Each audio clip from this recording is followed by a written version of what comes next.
kwentong ito ay hango sa totoong buhay. Mula ito sa isa nating kabayan na itago na lamang natin sa pangalang Rael. Walang eksaktong taon, probinsya ng Aklan. Sige Rael, pabagsakin mo yung mga yan. Namimiyasa eh. Palibasa kasi walang kinakatakutan. Wika ni Buksok habang pinapanood ang kababatang si Rael na makipagbakbakan. Pinagtutulungan nito ng 4 na katao, ngunit walang panama ang mga ito sa kakaibang lakas ng binata. 25 taong gulang itong si Rael, naninirahan sa isang baryo, hindi kalayuan sa kabisera ng kanilang bayan. Kilalang basagulero at sanggano ang binata, ngunit sa kabila ng negatibong pagkakakilanlan, may tinataglay na kabaitan si Rael. Kinagigiliwan ng mga taong nakakakilala sa kanya ng totoo. Sa susunod na manggulo kayo sa baryong to, siguraduhin yung sapat ang baon yung tapang at lakas ng katawan. Ang lalakas ng loob yung manggulo dito, wala naman pala kayong binatbat. Wika ni Rael, matapos gulpi ng 4 na kalalakihan na dumayo upang manggulo. Narinig niyo naman siguro yung kaibigan ko. Magsipaglayas na kayo at huwag nang babalik pa rito. Nagtakbuhan ang mga kalalakihan palabas ng baryo. Nagtawa na naman ang mga tao dahil takot na takot ang mga ito. Mukhang may kaaway ka na naman, Raela. Ano na naman ang nangyari? Wika ni Mang Baltasar. May mga nanggulo lang po, Manong Baltasar. Bakit po kayo dito? Wala po bang hakutin sa bodega? Yun nga ang dahilan kung bakit ako nandito. Dahil kakailanganin ko ng tulong nyo ni Butsok. Tambak na mga sako ng nabilad na palay. Wala ko makatulong para ipasok ka ba ngayon? Hoy naku, salamat naman at may trabaho. Tara Rael! Mga ilang sako ho ba ang kailangang ipasok sa bodega? Kaunti lang naman. Hindi aabot ng 100. Siguro kaya na nating 3 yon. Hapon na ho eh. Ano pag ginagawa natin dito? Matapos ang pag-uusap, tumuloy na ang 3 papunta sa bodega ng palay. Mabilis lang natapos ng mga ito ang trabaho. Kaya bilang kabayaran, binigyan ni Baltasar ang 2 ng kaunting halaga. Total maaga pa naman. Bakit hindi muna tayo tumambay sa tubaan ni Mang Delio? Sige, pero huwag kang papasobra. Maaga tayo aalis bukas. Abay oo naman. Ano, tara? Habang nasa tubaan, napansin ng binata ang isang kahina-hinalang lalaki. Panay ang tingin nito sa kanila. Alam ni Rael na dayo ito dahil walang taga-baryo ang nakakatagal ng titig sa kanya.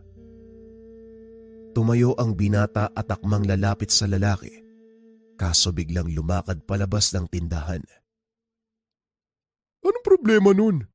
Bakit biglang umalis? Ewan ko ba? Magtatanong lang naman sana ako eh. Hoy, tama na yan, gabi na oh. Umuwi na tayo. Sino kaya yung lalaking yun? Parang hindi siya taga dito sa baryo. Alam ko, Bot. Hindi talaga siya taga dito. Walang sino man ang nakakatitig sa akin ng lampas 2 minuto. Masama nga ang kutob ko sa taong yun eh. Parang tumatagos pati ang paningin ko sa kanya. Tumatagos? Baka naman lasing ka na. Ay, Butsak. Tuba ang iniinom natin. 1 galon lang ang naubos ko. Hindi ako tatamaan sa ganun. Eh kung ganun, bakit ka mo tumatagos ang tingin mo dun sa tao? 2 bagay lang, Butsok. Aswang ang taong yon o hindi kaya naman engkanto. Biglang natigilan si Butsok sa sinabi ng binata. Lingid sa kalaman ng karamihan na ang dahilan ng lakas ni Rael, isang uri ng bertud mula sa kakaibang mutya.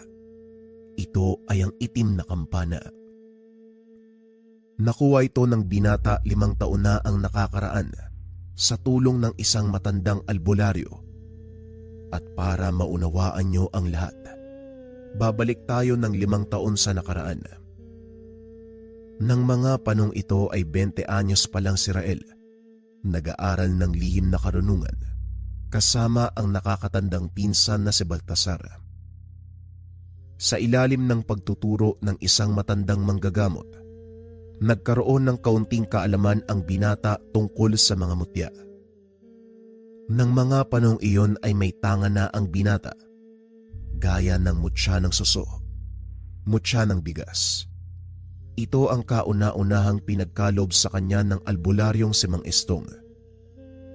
Ginawa ito ng matanda dahil nais niyang sundan ni Rael ang mga yapak bilang isang manggagamot. Sa kasamaang palad, wala sa bokabularyo ng binata ang pagiging albularyo. Bakit ba ayaw mong maging albularyo, Rael? Mahusay ka naman sa larangan ng panggagamot. Sayang naman ang kakayahan mo kung hindi magagamit. Tama po kayo, Tay, pero pakiramdam ko kasi hindi ako yung tipo ng taong gaya nyo eh. Tinitingala at ginagalang ng mga kababaryo natin. Alam niyo naman sa ganong tingin nila sa akin, hindi ba? Walang taong hindi kayang magbago, Rael. Pag-isipan mong mabuti ang sinasabi ko para din yun sa ikabubuti mo. Ewan ko lang, Manong, ha. Duda ako sa sarili ko eh. Nga pala, may balak ba kayong gawin ngayong Biyernes Santo? Wala naman. Kukunin ko lang yung ibinaon kong lana para mapalitan ng panibago. Bukod dun wala na eh. Bakit mo na itanong? May balak ho sana akong pumunta sa kabilang baryo kasama si Manong Baltasar. Alam ni Mang Estong kung ano ang binabalak ng mga ito, lalo na't kasama ng binata ang pinsang si Baltasar. Nako, baka kung anong kalokohan na naman ang gagawin niyong magpinsan, talagang tatamaan kayo sa akin. Hindi po kalokohan ang punta namin sa kabilang baryo. Dadayuhin namin ang lumang simbahan. Ang sabi ni Manong Baltasar, naroon pa rin daw yung itim na kampana. Gusto ko sanang makuha yung mutya na yun eh. Napahinto sa ginagawa ang matanda at tinignan si Rael. Nababaliw na talaga yung pinsan mo. Hindi niyo alam kung gaano kadelikado ang pinapasok niyo. Malakas na engkanto ang nagbabantay sa mutya ng itim na kampana. At kahit pagsamahin pa ang lakas niyong dalawa ni Baltasar, wala rin kayong magagawa. Wika ng matanda at dagdag pa nito. Minsan na siyang sumubok na kunin ang mutya ng itim na kampana na naging dahilan ng pagkaputol ng kaliwang kamay. Isama pa dito ang pagkabulag ng isang mata. Alam ko ang panganib na kaakibat ng pagkuha ng mutya. Ang totoo, ito rin ang unang beses kong susubok, Manong. Medyo kinakabahan nga ako eh. Malakas ang pananalig ko sa mga aral na natutunan mula sa inyo. Siguro naman kung sakaling hindi namin makuha ang mutya, magagawa naming makaligtas, hindi ba? Wika ni Rael. Ay nako, kung yan ang gusto niyong gawin, wala na akong magagawa. Mag-iingat kayo. Tandaan mo, Rael, huwag ipipilit ang hindi para sa'yo. Wika ni Mang Estong. Pagsapit ng Huwebes Santo ng gabi, pumunta sina Baltasar at Rael sa kabilang baryo bilang paghahanda sa pagkuha ng mutya. Dito muna tayo sa kabisera. Mas mabuting pumunta tayo doon bandang 11:00. Nang sa ganon tulog na mga tao at sigurado namang walang ibang susubok na kunin ang mutya ng itim na kampana. Takot lang nila makasagupa ang gabay nun. Wika ni Baltasar. Kumpiyansa itong magagawa nilang kunin ang mutya dahil matagal na itong pinaghahandaan. Medyo kinakabahan ako sa gagawin natin, Manong. Ito ang unang beses kong susubok na kumuha ng mutya. At isa pa sa pinakamalakas na uri. Hindi ako sigurado kung magtatagumpay tayo. Huwag kang mag-alala. Dahil siguradong makukuha natin ngayon ang mutya. Magtatagumpay tayo, Rael. Magtiwala ka lang. Paano kung sakaling hindi natin kayanin, Manong? May plano ko ba? Wala, Rael. Magtagumpay man tayo o hindi. Wala nang atrasan. Dahil sa oras na makapasok tayo sa kampanaryo, hindi na tayo makakalabas. Maliban na lang kung isa sa atin na makakakuha ng mutya ng itim na kampana. Kaya kung pinanghihinaan ka ng kalooban, ngayon pala magsabi ka na habang may oras ka pang umatras. Wika ni Baltasar. Ngunit buo na ang loob ni Rael. Hindi naman nandito na tayo Wala nang oras para umatras. Kung ganon, magkarga ka ng poder. Dahil pag-akyat pa lang natin siguradong sasalubungin tayo ng napakaraming engkanto. Wika ni Baltasar. Nagkarga ng poder ang binata. Saktong 11:50 nang matapos si Rael. Tumayo ito at inaya ang pinsan. Halika na, Manong. Hindi tayo aantayin ng mutya. Wika ng binata. Sabay takbo papasok ng lumang kampanaryo. Sa bungad pa lang ramdam na ng dalawa ang napakabigat na presensya. Hindi lang iisa, kundi daan-daang engkantong nagpupumilit na makaakyat sa tuktok ng tore. Ako ang gagawa ng daanan. Sa oras na libre, tumakbo ka ng mabilis paakyat sa tore. Wika na Baltasar. Binunot nito ang binasbasang itak. Sinugod ang mga engkanto. Nakasunod naman si Rael na may hawak na buntot ng pagi. Isang garapon ng pinaghalong apog at asin. Kinuha ito ni Baltasar at isinaboy sa mga nilalang. Nagsipagtalunan sa hagdan ang mga ito. Nang makahanap ng madadaanan, dali-daling tumakbo si Rael paakyat sa tuktok ng tore. Pagkarating sa itaas, tumambad sa binata ang malaking itim na kampana. Nakatayo sa tabi nito ang isang nilalang na may 10 talampakan ang taas. Isang tao na naman ang nangahas na sumubok na kunin ang mutya. Ang tanong, magtatagumpay kaya? Subukan mo akong pigilan nang malaman mo. Bakit naman kita pipigilan? Hindi ba kagustuhan mong kunin ang mutya? Malaya kang gawin anuman ang gusto mo. Sigurado ka ba? Baka naman pagsubok lang to mamaya. Pag lumapit ako sa kampana, bigla mo na lang akong hatawin yung maso mo. Gaya ng sinabi ko, malaya kang kunin ang mutya. Hindi ako pipigil. At lalong hindi ako ang susubok sa iyo. Dahil ang totoong pagsubok, mararanasan mo lang sa oras na makuha mo ang mutya. Tugon ng engkanto. Matapos ay umatras ito. Hinayaang lumapit si Rael sa itim na kampana. Sakto naman ang pagdating ni Baltasar. Sinubukan itong pumasok ngunit pinigilan siya ng gabay. Mag-iingat ka, Rael. Wala na ako magagawa para tulungan ka. Hindi ako makakapasok. Isang tao lang ang pinapayagan ng mutya. Hindi na lumingon si Rael. Binunot nito ang itak at itinarak sa kampana. Nagpakawala ito ng umaalingaw na tunog. Halos mabingi si Rael ngunit hindi niya binitawan ang itak. Nagpatuloy ang malakas na kalembang. Ngunit ang ipinagtataka ni Baltasar, hindi man lang nagising ang mga tao sa paligid. Sumabay sa tunog ang malalakas na alulong ng mga aso. Hindi ba nila naririnig ang malakas na kalembang? Bakit hindi nagigising ang mga tao?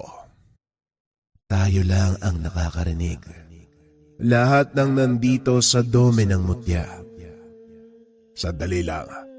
Ngayon lang ako nakarinig ng mutyang may sariling dome. Tanging ang mutya ng itim na kampana ang merong ganong uri ng katangian. Hindi mo ito makikita sa ibang mutya, kaya walang nakakapasasantas na ito. Pero ulitin ko, hindi pa ito ang aktwal na pagsubok ng mutya. Wika ng engkanto. Hindi na kumibo si Baltasar dahil maging siya alam ang tungkol sa bagay na ito. Muling ibinaling ni Baltasar ang atensyon sa nakababatang pinsan. Patuloy nitong pinaglalabanan ang malakas na tunog mula sa kampana. Halos magdugo na ang tenga nito sa sobrang lakas ng ingay. Ngunit pilit niya itong tiniis. Hindi binitawan ang itak. Naramdaman ni Rael na unti-unting lumalambot ang kampana. Alam nitong iyon ang pagkakataon para kunin ang mutya. Natanda nito ang sinabi ni Baltasar na kung ano man ang matatapyas mula sa kampana, yun ang mismo ang mutya. Pinihit ng binata ang itak at nahiwa ito ng palang para makakuha ng maliit na bahagi. Kasing lambot ng taba ng baboy ang kampana ng mga sandaling iyon. Mabilis na umiwalay ang kaperasong tipak. Saka palang tumigil ang malakas na ingay mula sa kampana. Nawala na rin ang mga engkantong nakaharang sa hagdan. Biglang nabalot ng nakakabinging katahimikan ng paligid. Dinampot ni Rael ang peraso ng kampanang nahulog. Binalot ito sa pulang tela. Anong nangyari? Bakit biglang nawala ang mga engkanto? At saka nasa na yung malaking nilalang? Mukhang nagtagumpay tayo, Manong. Nakuha ko na ang mutya. Siguro oras na para umalis. Wika ni Rael. Wala namang naramdamang kakaiba ang binata hanggang sa makarating sila sa tahanan. Umaga na nang makauwi ang mga ito. Nag-aabang sa atangan ng bahay si Mang Estong. Anong nangyari sa inyo, Aber? Mukhang wala namang kayong ginawa. Nagsayang lang kayo ng oras at pagod sa pagpunta roon. Hindi, Utay. Nakuha namin ang mutya ng kampana. Ngunit ang ipinagtataka ko, hindi nangyari ang inaasahan ko. Anong ibig mong sabihin? Ano pa ba ang inaasahan mong maganap? Tanong ni Mang Estong. Sa pagkakataong iyon si Baltasar ang sumagot. Walang kahirap-hirap na nakuha ni Rael ang mutya. Yon ang inaalala niya. Dapat lang mag-alala ang pinsan mo dahil ang pagsubok ng mutya ng itim na kampana hindi mangyayari sa mismong araw na kinuha mo ito. Mag-antay ka dahil darating ang pagsubok na yon. Wala nga lang makakapagsabi kung kailan o paano. Wika ni Mang Estong. Makalipas ang ilang araw, wala namang nangyaring kakaiba. Nagpatuloy lang sa araw-araw na pamumuhay si Rael. Wala ring pagbabago sa katawan ng binata, kaya naisip nito na baka walang epekto ang nakuwang mutya. Hanggang isang araw, naimbita nito na dumalo sa isang handaan. Dahil wala namang gagawin, sumama ito sa pinsang si Butsok. Hindi kilala ni Rael ang mga tao roon, kaya tahimik itong nakaupo sa sulok. Hindi ito nakikipag-usap sa ibang tao, maliban kay Butsok. Nanatiling ganon ang binata hanggang sa matapos ang programa. Nang mag-iinuman na, dito na kumilos si Rael. Tahimik na uminom kasama si Butsok nang lapitan sila ng isang lalaki. Mukhang nagsosolo yata kayong dalawa. Anong meron? Ayaw niyo bang makisama sa amin? Pasensya na pero hindi ko kasi kilala yung mga tao dito kaya nahihiya kami makisali. Naimbitahan lang din kasi. O baka naman nagdaday lang ka lang kasi wala kang tiwala sa mga taga dito. Huwag kang mag-alala. Hindi ka namin lalasunin. Tara doon sa mesa namin nang makakilala ka ng bagong kaibigan. Wika ng lalaki. Nagkatinginan si Butsok at Rael. Bilang pakikisama ay pumayag ang mga ito na makiupo sa kabilang mesa. Nagpakilala ang lalaking Limuel, samantalang ang tatlong kasama nito ay hindi umiimik. Parang nakakahiya namang makisalo sa mga kasama mo, Limuel. Ayaw yata nilang nandito kami. Alis na lang kami. Isa pa maggagabi na din Medyo malayo pa ang uuwian namin. Tumayo ang dalawa para magpaalam. Ngunit pinigilan ang mga ito ng isa sa mga kasama ni Limuel. Huwag kayong bastos ha. Kayo na nga ang inanyayaan. Kayo pa ang may ganang umalis. Wika ng lalaki. Inawat ito ni Limuel. Uy Paeng, kalmahan mo lang. Hayaan mo nang makauwi yung mga bago nating kaibigan. Arael, pagpasensyahan mo na si Paeng ha. Medyo marami nang nainom yan eh. Sige na, ako nang bahala dito. Tugon ni Limuel. Mabilis nang umalis ang dalawa. Nilingon ni Rael ang pangkat. Nakita nitong patuloy pa ring nakatingin yung Paeng sa kanya. Habang nasa daan nag-uusap ang dalawa, medyo malayo na sila sa mismong tahanan ng kaibigan ni Butsok at halos wala ng kabayan sa lugar. Mukhang tao yun ah. Pagdidiskitan ka pa yata, Rael? Kaya mo na. Lasing na yung tao. Kung sa bagay. Nga pala parang may kakaiba dun sa Limuel na yun. May napansin ka ba? Oo. May tangan siyang mutya. At siguro, kung nagtagal pa tayo, yun ang mapag-uusapan natin. Ayoko pa naman na mga ganong usapin. Kasi minsan, nauuwi sa subukan. Napahinto sa paglalakad ang dalawa. May mga kalalakiang humarang sa daanan. Sinasabi ko na nga ba eh. Iba talaga yung kutob ko sa mga taong to eh.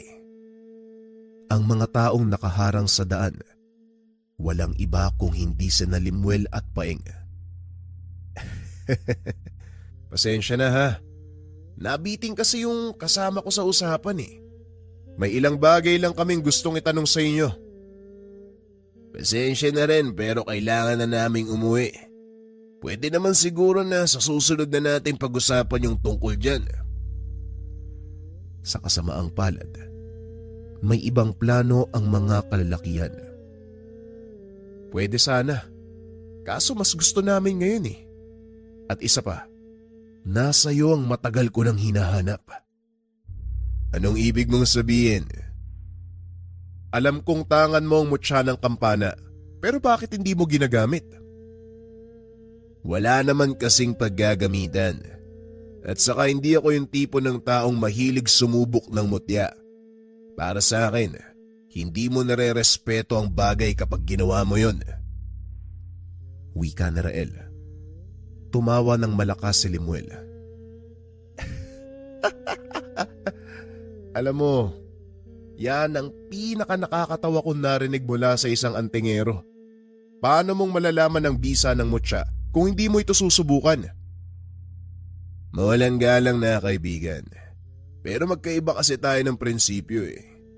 Para sa akin, hindi kailangang subukan ng tangan ko dahil malaki ang tiwala ko at pananalig sa kanila. Sa oras na kakailanganin, hindi nila ako ilalaglag. O sige, gusto kong subukan yung sinasabi mo. Susugod na sana si Limuel nang biglang may nagsalita. Kung ako sa'yo, Limuel, hindi ko na susubukan pa dahil siguradong magsisisi ka. Napalingon si Limuel. Nagulat nang makita si Baltasar. Yun na nga ang maganda eh. Alam mo Baltasar, malaking bagay para sa akin ang masubukan ng bisa ng isang mutya bago ko ito makuha. At sa oras na mabigo ang binatang to, kukunin ko sa kanya ang mutya ng itim na kampana. Nagulat si Rael sa sinabi nito. Hindi niya alam ang gagawin ng mga sandaling iyon. Ngunit wala nang magagawa. Hindi na maaaring umatras. Alam mo, Limuel, hindi pa nagagamit ng pinsan ko ang mutya ng itim na kampana. Dalawang bagay lang ang maaaring mangyari. Magawa mo siyang talunin dahil hindi napagana ni Rael ang mutya. O ikaw ang uwing lasog-lasog ang katawan. Mamili ka. Yun nga ang gusto kong patunayan. Ikaw Baltasar, ano sa tingin mo mangyayari? Hindi ko masasagot ang tanong na yan. Bakit hindi ikaw mismo ang magpatunay? Tugon ni Baltasar. Ibinaling ni Limuel ang atensyon sa binata. Kalmado pa din ito, na tila ba wala lang sa kanya ang kasalukuyang sitwasyon. Hanga din ako sa tapang mo bata, ano? Palibhasa hindi mo ako kilala eh. Kaya nagagawa mong maging kalmado sa ganitong sitwasyon. Siguro kung alam mo lang yung magagawa ko, malamang nagmamakaawa ka na para sa buhay mo. Wika ni Limuel. Napangiti si Rael sa sinabi nito. Pasensya na, pero hindi ako yung tipo ng taong nadadala sa pananakot na salita. Kalmado ako kasi parang alam ko na kung sinong mapapahamak. Hindi ako yun. Anong sinabi mo? Ang haba nun ayoko nang ulitin. Bakit hindi ka nalang sumugod para mapatunayan mo ang sinasabi ko? Aba, ayos ka rin Pwes maganda ka. Dahil hindi ko papalampasin ang kayabangan mo. Biglang sumugod si Limuel. Inundayan ng suntok ang binata. Nagulat na lang si Rael. Lalo na nang tamaan ng kalaban ang puno sa likuran niya. Halos madurog ang katawan nito dahil sa lakas ng suntok. Bagaman nagawang ilagan ni Rael ang atake, alam nitong malaking pinsala ang matatamo kung sakaling sa katawan niya tumama. Nagtaas ng depensa ang binata at muling hinarap si Limuel. Napakabilis ng kilos nito na halos hindi masabayan ang mga atakeng binibitawan ni Limuel. Anong problema, bata? Bakit puro ilag lang ang ginagawa mo? Nasaan ang pinagmamayabang ni Baltasar? Wika ni Limuel. Hindi naman nagsalita ang binata. Sa halip ay tumakbo ito papunta sa gawing likod ng kalaban. Saktong paglingon, biglang dumapo ang malakas sa suntok sa kanyang panga. Tumilapo ng malayo si Limuel, nawalan ng malay. Pagbagsak nito sa lupa, inalalayan siya ng kasama para tumayo. Tama na, Limuel. Mapapahamak ka lang sa ginagawa mo. Wika ni Paeng. Nagising si Limuel at sinampal-sampal ang sarili upang makabalik sa wisyo. Pwede ba, Paeng? Huwag kang makialam. Nakachamba lang ang isang yan eh. Sa susunod, hindi niya na ako magagawang patamaan. Tugon ni Limuel. Tumayo ito at huminga ng malalim. Matapos ay muling sumugod kay Rael na siyang pinakamalaking pagkakamali. Nakatayo lang si Rael, ngunit nang suntukin ito ni Limuel. Naglaho na parang usok ang binata. Nagpalinga-linga sa paligid si Limuel. Biglang nagpakita ang binata sa kanyang harapan. Nanlaki ang mga mata nito dahil nakaamba ang kamao ni Rael sa kanyang muka. Isang malakas sa suntok ang tumama sa kalaban. Muli itong tumilapon palayo. Hindi makapaniwala si Baltasar sa mga nakikita. Alam niya ang kakayahan ni Rael sa pakikipaglaban ng mano-mano. Ngunit sa pagkakataong iyon, kakaibang lakas ang pinamalas nito. Naku, naloko na. Ito na nga ba ang sinasabi ko eh. Paeng, ilayo mo dito si Limuel. Hindi titigil si Rael hanggat hindi niya napapatay ang taong yan. Dali-daling inalalayan ni Paeng si Limuel. Naglakad palayo sa lugar. Ngunit sa kasamaang palad, nagawa itong abutan ni Rael. Isang malakas sa sipa ang ibinigay, dahilan para tumilapon ng dalawa. Hinila ng binata ang kwelyo ng damit ni Limuel. Walang tigil itong pinagsusuntok sa muka.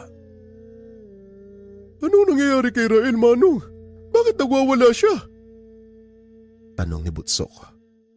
Alam niya na mahinahon si Limuel, ngunit sa pagkakataong iyon ibang-iba ang pagkataong ipinapakita ng binata. Ito na ang sinasabi ng engkantong nagbabantay sa mutya ng kampana. Ang pagsubok ni Rael. Dito malalaman kung talagang makakayanan niyang pigilan ng sarili at kung karapat-dapat siya sa mutya. Wika ni Baltasar.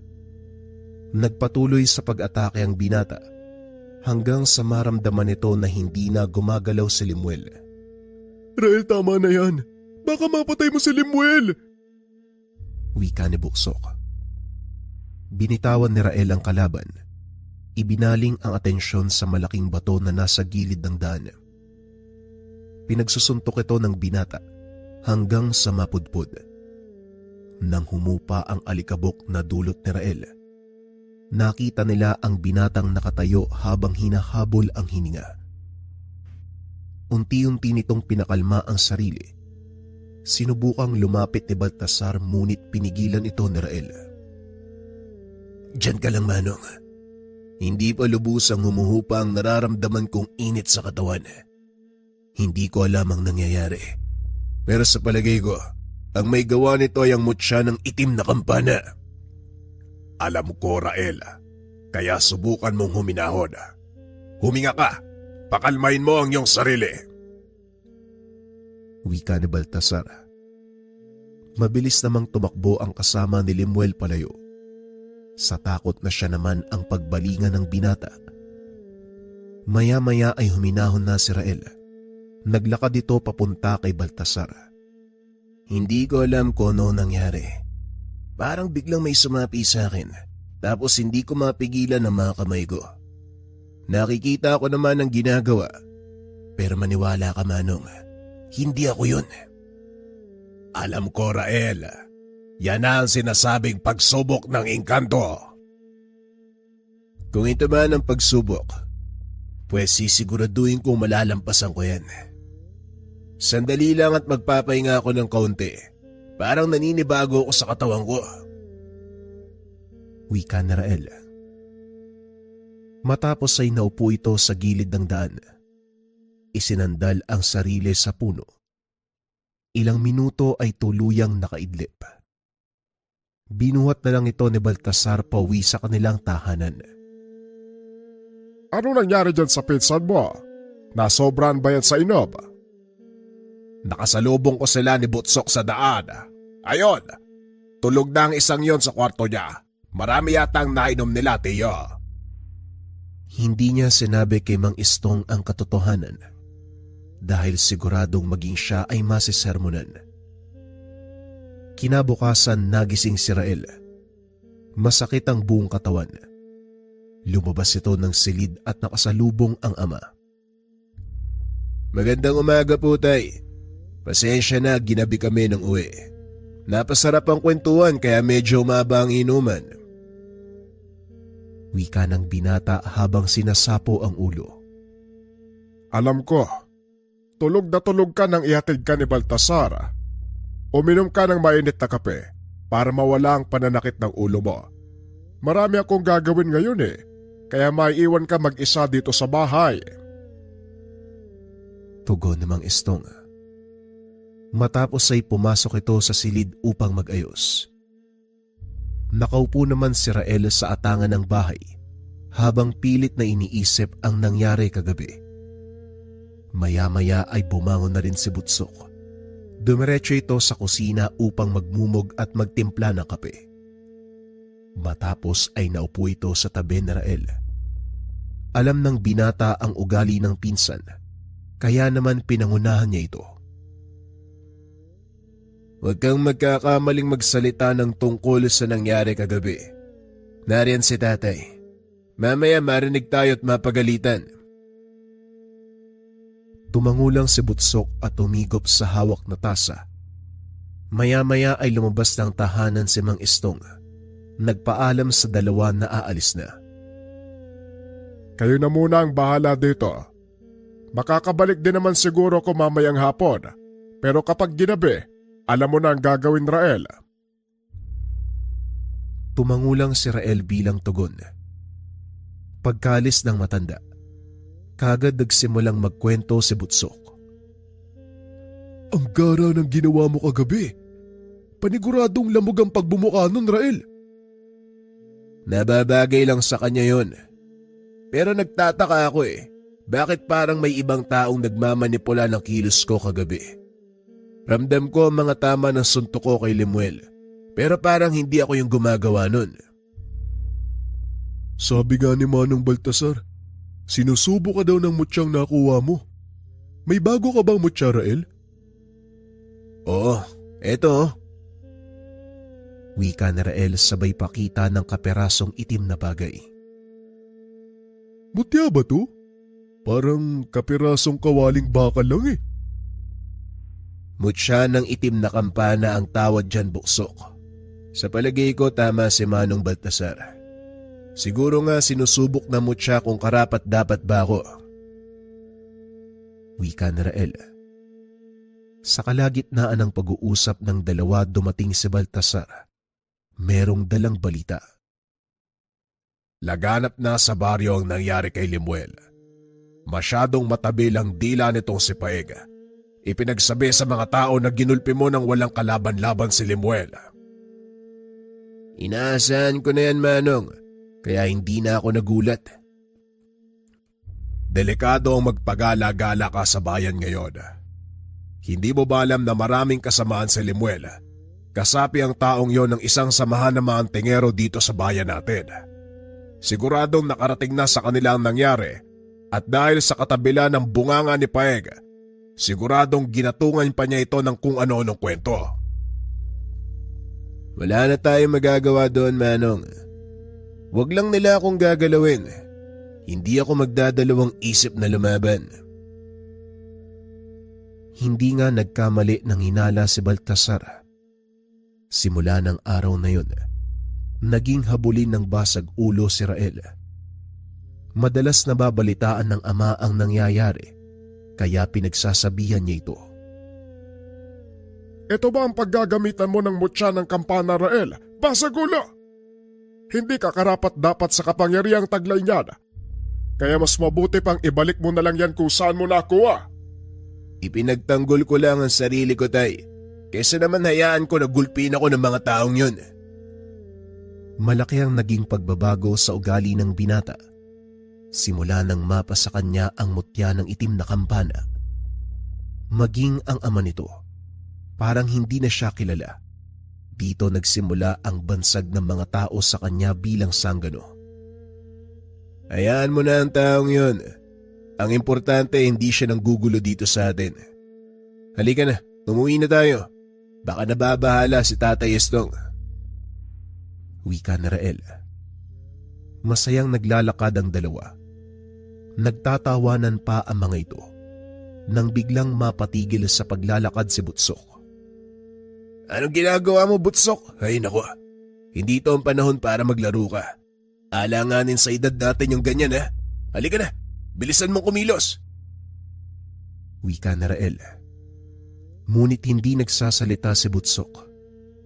Nanlaki ang mga mata ng binata dahil nakita nito ang isang malaking nilalang nakatayo sa tabi ni Butsok. Wow! Isuko mo ang mutya ng itim na kampana. Hindi ka awang karapat-dapat na magmay-ari niya. Wika ng nilalang. Bagyang umatras si Rael. Ramdam nito na hindi pangkaraniwan ang nilalang na yun. Naglakad ito papunta sa kinakatayuan ng binata. Tumambad ang kabuang wangis ng nilalang. Ang katawan nito ay yari sa bato. Naglalakihan ang mga braso at paa. Halos siyam na talampakan ang tangkad. Pasensya na, pero hindi ko isusuko ang mutya ng itim na kampana, lalong-lalo na sa mga kagaya mo. Kung gusto mo itong makuha, kakailanganin mo munang dumaan sa ibabaw ng bangkay ko.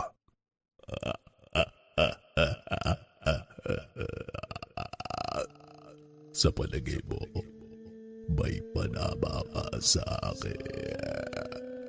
Tingnan mo ang malaking diferensya sa ating Panginoon. Anong magagawa ng malambot kong alaman kung iaambing sa katawan kong yari sa bato? Bakit hindi natin subukan ng magkaalaman? Tugon ni Rael sabay takbo palayo. Sinundan ito ng engkanto hanggang sa marating nila ang kagubatan. Dito Dito mo ba gustong mamatay? Kung sa bagay, maganda ang lugar na ito. Walang makakakita sa sasapitin mo. Hindi yan ang iniisip ko kung bakit kita dinala dito. Umiwas lang ako sa maraming tao. Alam mo, naramdaman na kita kanina eh. Nung naroon kami sa kainan, hindi ko nga akalaing susunod ka talaga sa amin eh. Oo. Dahil gusto kong makuha ang mutyang hawak mo. Gagawin ko yun kahit ano pa ang mangyari. Isang bagay pa ang iniiwasan ko mangyari. Kaya kita dinala sa lugar na to. Ayokong mabulahaw ang mga tao sa gagawin ko. Tugon ng binata. Sabay pinag-umpog ang dalawang kamao. Lumikha ito ng malakas na tunog, dahilan para mapatras ang nilalang. 3 beses niya itong inulit, sabay sugod sa engkanto. Sa bawat suntok ng binata ay natitipak ang katawan ng nilalang. Gumante ng atake ang kalaban, ngunit hindi ito umuubra sa binata. Dahil maliban sa malakas na ataking taglay ni Rael, mataas na uri ng poder din ang bumabalot sa katawan nito. Sa nakikita ko, nagawa mo ng paganahin ang kapangyarihan ng mutya ng itim na kampana. Sa ngayon, malakas ka. Aaminin kong hindi kita kayang talunin. Pero hindi kakayanin ng katawang tao ang kapangyarihan ng mutya. Darating ang panahon, susuko ang katawan mo at iyon ang aantayin ko.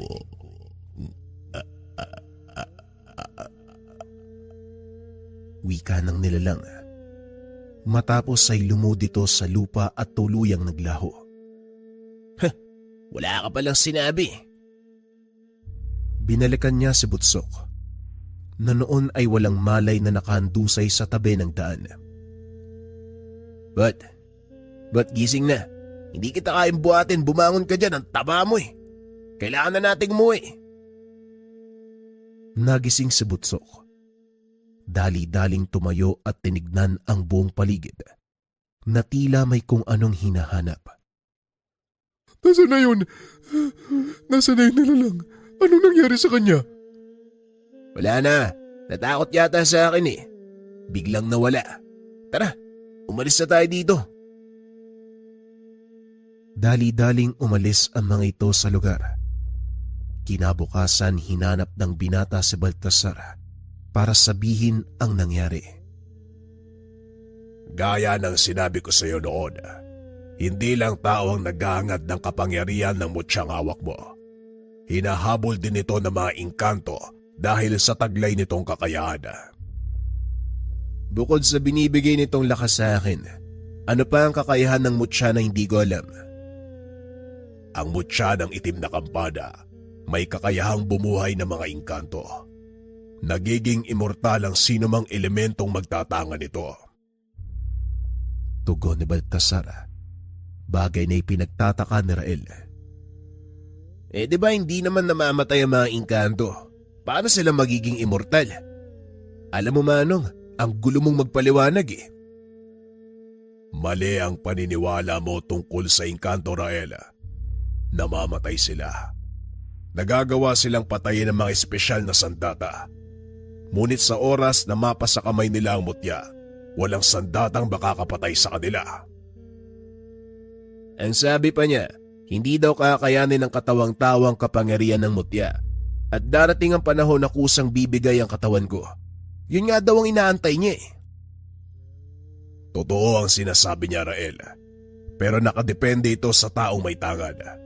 Kung kusang ipinagkalob ng mutya ang kapangyarihan nito sa iyo, wala kang dapat ipag-alala. Pero kung sapilitan mo itong kinuha, ganon ang mangyayari. Ganun pala yun. Alam mo Manong, hindi din ako sigurado kung kusang ipinagkalob ng mutya sa akin ang lakas ko eh. Paala na nga.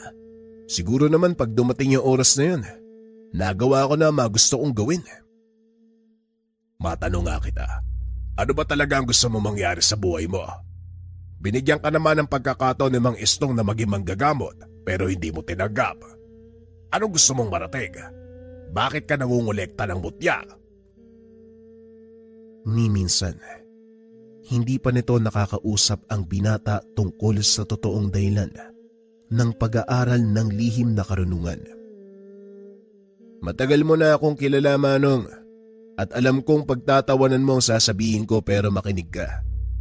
Isa lang naman ang gusto kong gawin, magkaroon ng payapang buhay. Mangyayari lang yun kung wala nang mga tao at nilalang nasisira sa kapayapaan. At para mangyari yun, kailangan ko maging malakas. Napailing si Baltasar sa dahilan ng binata. Sa tingin mo ba, nangyayari ang sinasabi mo? Hindi ko rin pumasabi, Manong, pero sa palagay ko naman, matutupad ko to bago dumating ang sinasabi ng inkantong yun. Kung sakali mang iwanan ako ng kapangyarihan ng mutya, sisiguraduhin kong matutupad na ang lahat ng mga pinangarap ko. Hindi lang para sa akin, kundi para na din sa mga kababaryo. Wika ni Rael. Nakangiti lang si Baltasar, ngunit sa kaloob-looban nito, humahanga siya sa ideolohiya ng binata. Napagtanto na hindi makasarili ang dahilan ni Rael kung bakit siya nagpapalakas. Ito din ang nakikitang dahilan ng Ginoo kung bakit ipinagkaloob kay Rael ang mutya ng itim na kampana. Kung ano man ang dahilan mo, nare-respeto ko yun, Rael. Pero isang bagay lang ang wag na wag mong kakalimutan. Yun ay ang magtiwala sa Diyos. Dahil wala kang magagawa kung hindi dahil sa Kanya.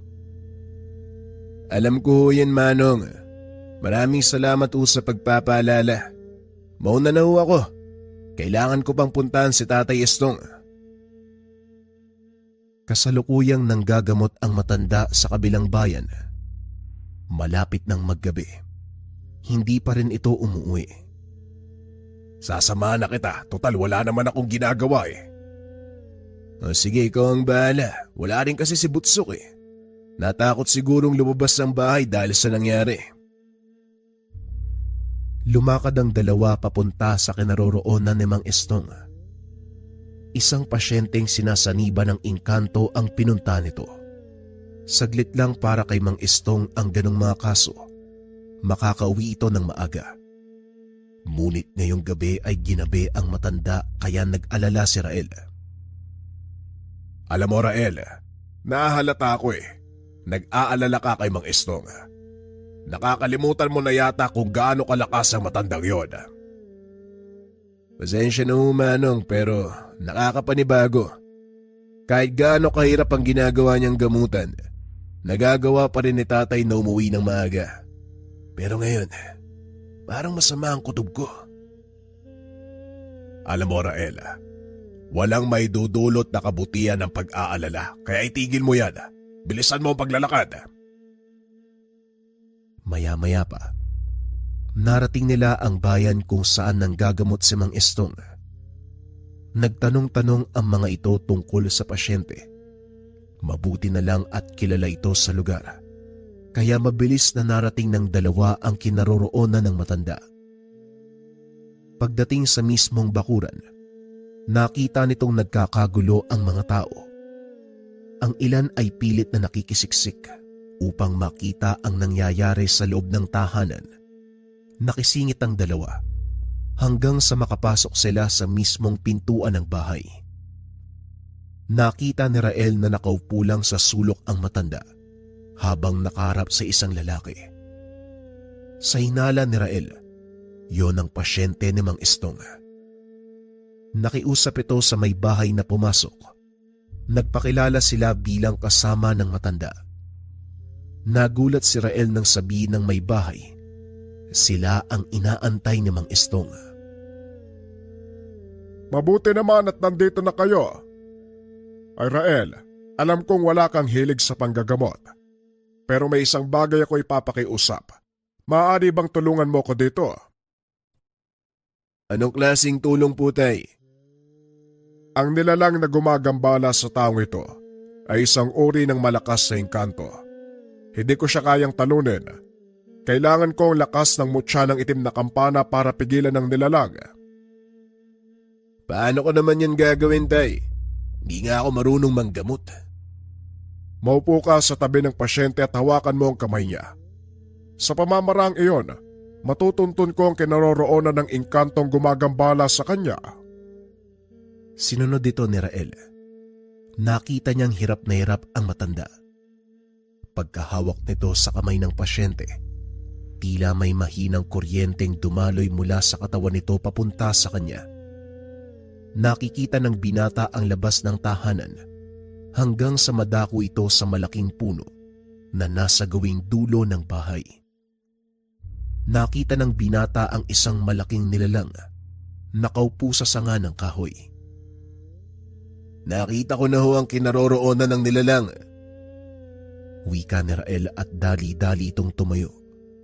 Tumakbo palabas ng tahanan. Nagsipaghawian naman ang mga tao nang makita ang binata. Pagdating nito sa likod ng bahay, tumambad sa kanya ang hindi lang isa, kundi napakaraming nilalang at yung malaking itim na figura na nakaupo sa sanga ng puno. Wala akong atraso sa'yo, binata. Bakit ka nandito? Anong kailangan mo? Wika ng nilalang. Napagtanto ng binata na isa itong kapre at ang mga nilalang na nakapalibot sa puno ay mga alagad. Ako nga rin eh. Wala rin naman akong atraso anuman laban sa'yo.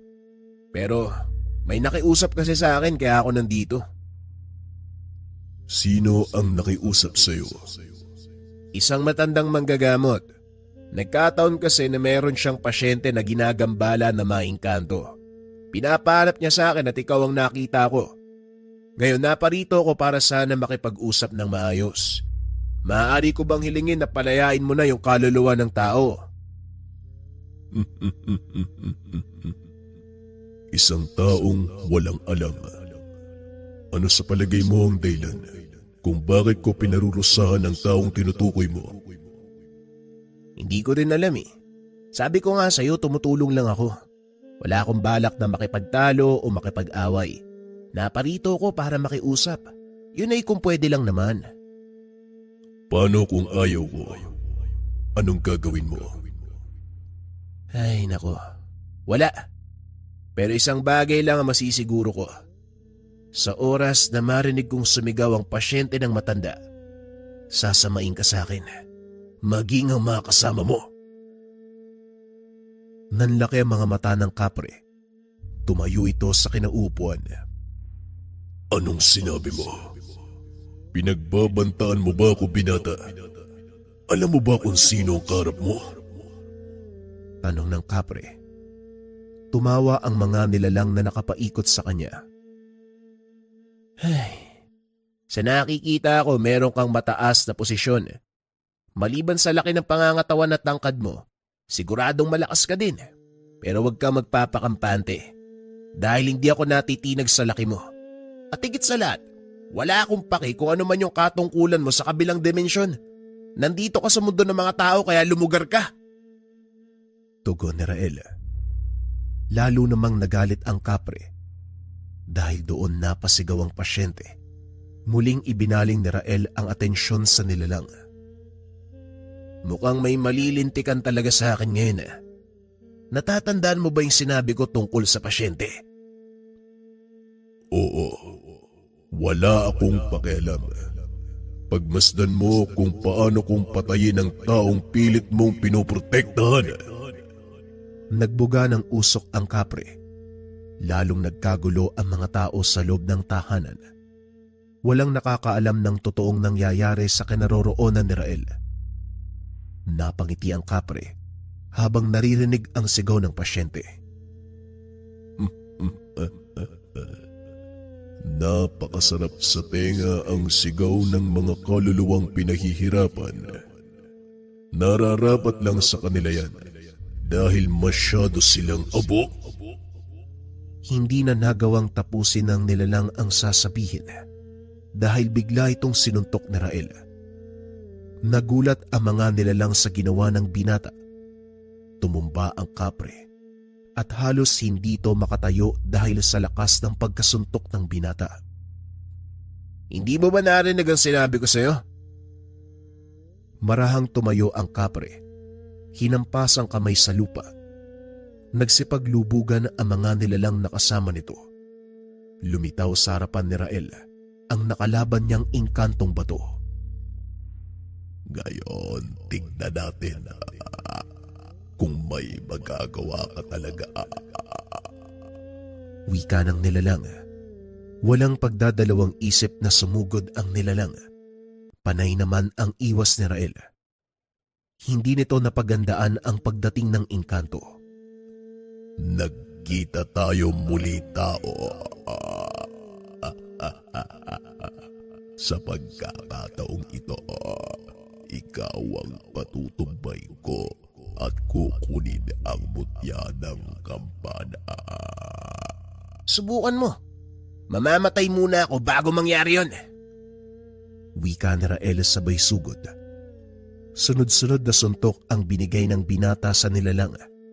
Napapatras ito dahil sa tindi ng atake at sa bawat pagtama ng kamao ng binata, tila napupudpud ang katawan nito. Itinaas ng nilalang ang kamay at hinampas si Rael. Nagawang salagi ng binata ang atake, ngunit dahil sa lakas ay napatalsik ito. Wala pang mortal ang nakatalo sa akin sa isang laban. Hangal ka kung inakala mong mapapatay mo ko gamit lamang ang iyong kamao.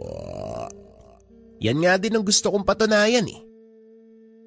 Wika ng binata sabay sugod sa nilalang. Pinaulanan nito ng suntok ang katawan ng kalaban habang nagaganap ang sagupaan. Nagtataka si Baltasar kung bakit hindi pa nakakabalik si Rael, kaya nagpa siya itong sundan ng pinsan. Sandali lang, Tatay Estong.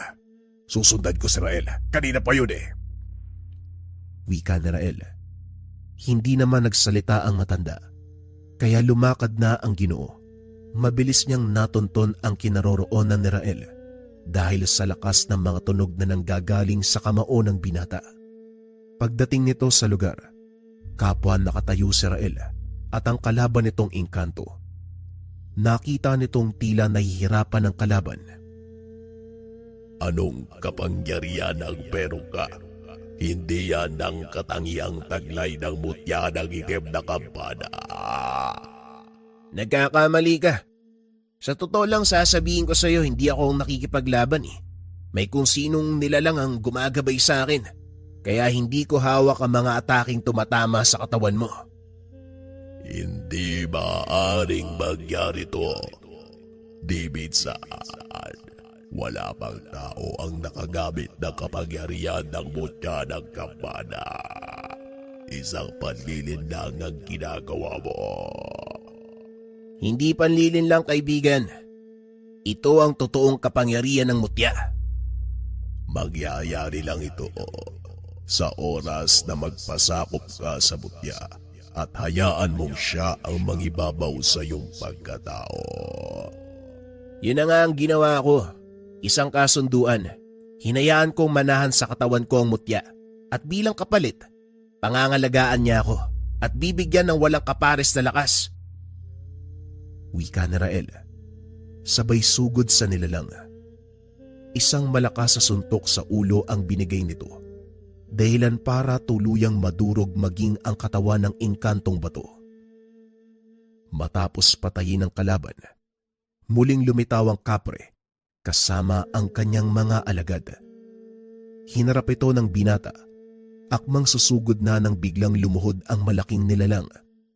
Maging ang mga kasama nito, dumapa sa lupa bilang pagbibigay-pugay. Napatunayan mong karapat-dapat ka sa respeto naming mga inkanto. Hindi na kami lalaban. Susundin namin ang lahat ng sasabihin mo. Yun naman pala eh. Madali ka palang kausap eh. O sige, tanggalin mo na yung sakit ng taong yun. Wala akong pakialam sa dahilan mo kung bakit mo pinarurusahan ng pasyente ng maestro ko. Sa oras na gumaling siya, ako mismo ang kukulata sa kanya kung sakaling may nagawa siyang pagkakamali. Masusunod. Maraming salamat. Wika ng kapre. Matapos ay bigla itong nawala. Bumalik ang binata sa tahanan at sinundan naman ito ni Baltasar. Mabuti at nagawa mong talunin ang inkantong yon. Pero totoo ba yung sinabi mo? Nakipagkasundo ka sa mutya? Oo, Manong. Napagtanto ko na hindi siya mapapasunod ng sapilitan. Kaya nakipagkasundo ko maging tahanan niya. Wika ni Rael. Muli itong bumalik sa tahanan ng pasyente. At nang makita niyang maayos na ang kalagayan, hindi nagdalawang isip ang binatang itanong kung ano ang totoong nangyari. Ayon sa pasyente, siya ang nag-utos na putulin ang isang puno. Lingid sa kalaman nito na ang punong iyon, tahanan ng isang pamilya ng kapre. Ito ang dahilan kung bakit siya pinarusahan hanggang sa kamuntikang mamatay. Dahil sa pangyayaring iyon, napagtanto ni Rael na hindi lang puro dasal, hilot at kumbate espiritual ang ginagawa sa tuwing manggagamot. Paminsan, kailangan ding makipaglaban ng pisikal. Pinag-isipan nitong mabuti ang alok ng maestro. Kalaunan ay pumayag ito na maging katuwang sa panggagamot. Sa paglipas ng panahon, tuluyang inako ni Rael ang responsibilidad ng matanda bilang manggagamot hanggang sa nakilala ito sa kanilang bayan bilang magaling na manggagamot na pumapatay ng mga engkanto sa pamamagitan ng kumbate pisikal.